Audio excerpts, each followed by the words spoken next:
Hello, ladies and gentlemen. You're here for a reason, and I'm the man to help. You're trying to defeat a boss.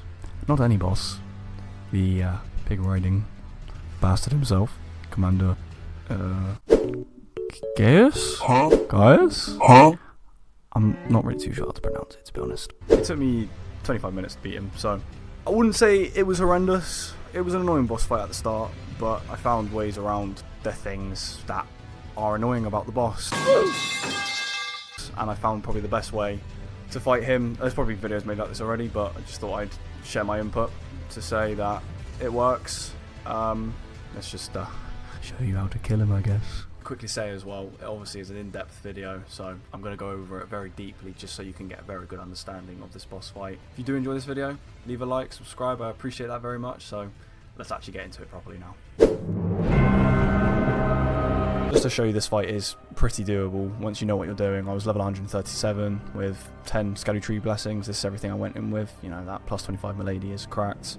So this next part really determines, you know, what buffs you have and how long it takes. So once I've obviously hit my flask, I hit my golden vow, and I'm pausing it here just to say you don't want to be wasting your time popping all your buffs, because I'm going to obviously show you now why that's important. And this is exactly why I wanted to show you. So I'm going to pause it right here. In the time that you spend, you know, doing all your buffs inside the battle arena, it gives him more time to charge round the corner and come for you.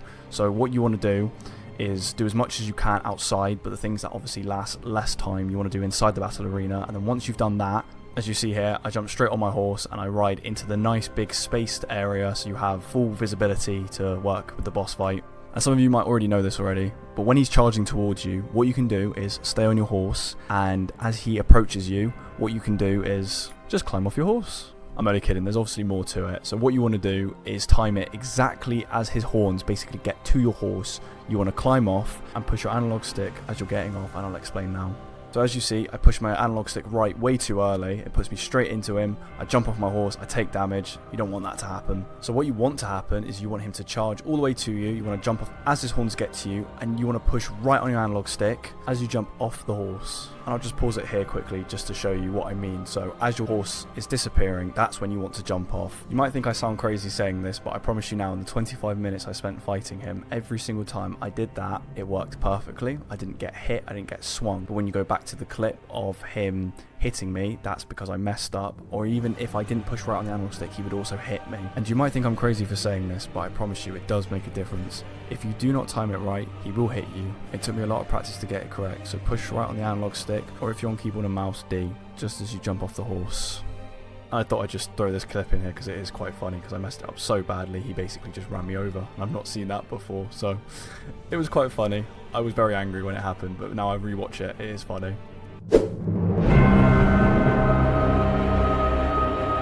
So next up we have Commander Gaius's... Oh wait, I said it right. Wait. How do I know it all of a sudden? Oh, it is just Gaius. Oh, okay. Anyway, back to what I was saying. So if you've managed to successfully dodge the first attack, congratulations, you made it to the next part of the video. But basically, once you've done that, what you need to do is instantly push straight into Commander Gaius, as I'll show now.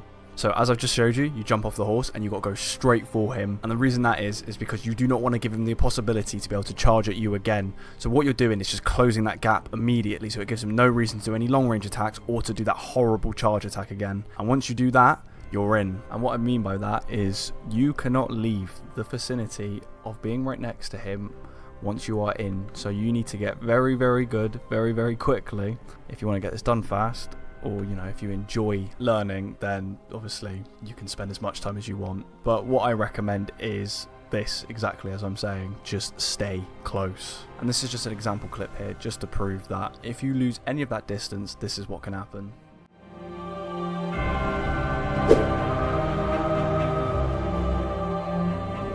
So now that I've got that explained, I think the best way I can, being in with him means, you know, there's a lot of attacks going on, there's a lot going on, so you need to be ready for it. And I'll go through all the different attacks now, just so I can show you the best time to dodge them. So first up we have Gaius's 7 move attack. So 1, 2, 3, 4, 5, 6, 7, just like that. So I'm going to slow this down real quick just so I can show you properly. I do get hit at first, but I promise you rolling left will stop this from happening. But what you then need to do is roll right now, roll backwards, roll left sideways, and then roll forwards.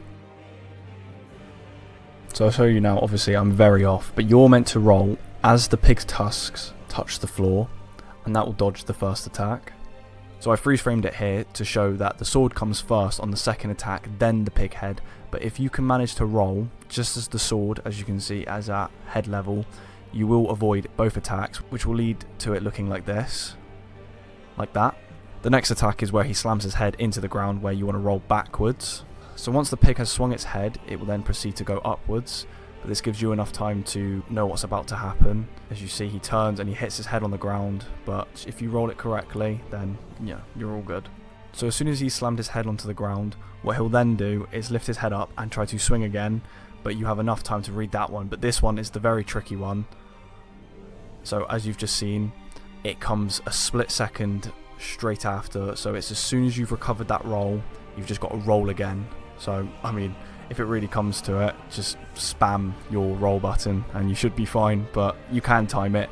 There is enough time in between. Doesn't look like it, but there is, so it is possible. What I'll also do is just quickly put a button layout of when you need to click the buttons to get these dodges off correctly.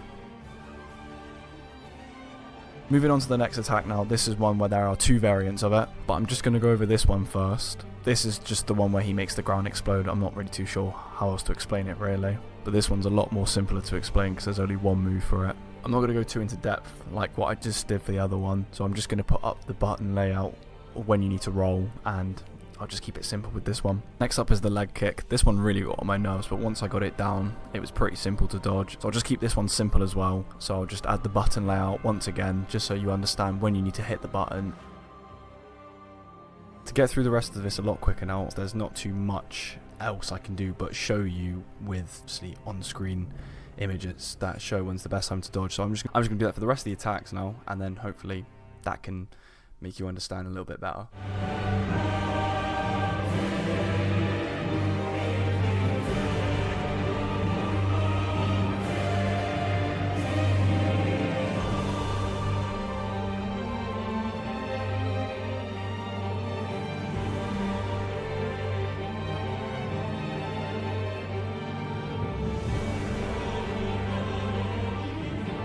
I thought I'd just quickly add in here, so this is what happens if you do get too far away. That's the projectile I was on about. And this is just another thing I thought I'd show as well, so it's just another case of if you get too far away, which you do not want. And I know I sound like a parrot with everything I'm saying, but I'm just trying to make it very clear. Your best chance of beating this boss is just staying close, and I will go over all of that again. So that's pretty much it. Those are all the attacks and everything I can go over, and I'm not going to show any of the other attacks, obviously any of the long range attacks, because if you do this right, as I keep saying, you want to stay close. Many hours later. Let's not pay attention to the fact that it is now nighttime, as you can tell probably by the room and the fact that it is no longer sunshine on my face. I started making that when I got back from work, and it is now the evening. What do you mean? Because I went out. But anyway, not important. Let's carry on with what I was saying. So, long story short, stay close, don't go far away, and you will win. It's as simple as that. So the reason I didn't show any long range attacks is because if you do it exactly as I showed you, there will be no reason to learn them, because with this boss fight, it really comes down to the fact that you want to stay close. And I know I've said that over and over and over and over again, but I just want to make it clear. If you want to get this boss fight done, then, you know, this is the way. I can't stress that anymore. So going over, you know, timings of the attacks, it really depends on what weapon you're using, what weapon class you're using. So, you know, if you're using a heavy weapon, it might be a bit different, but as long as you follow the steps I've showed, it will give you the same results. If you're using a light weapon, then it might be even better. You might be able to get even more attacks in.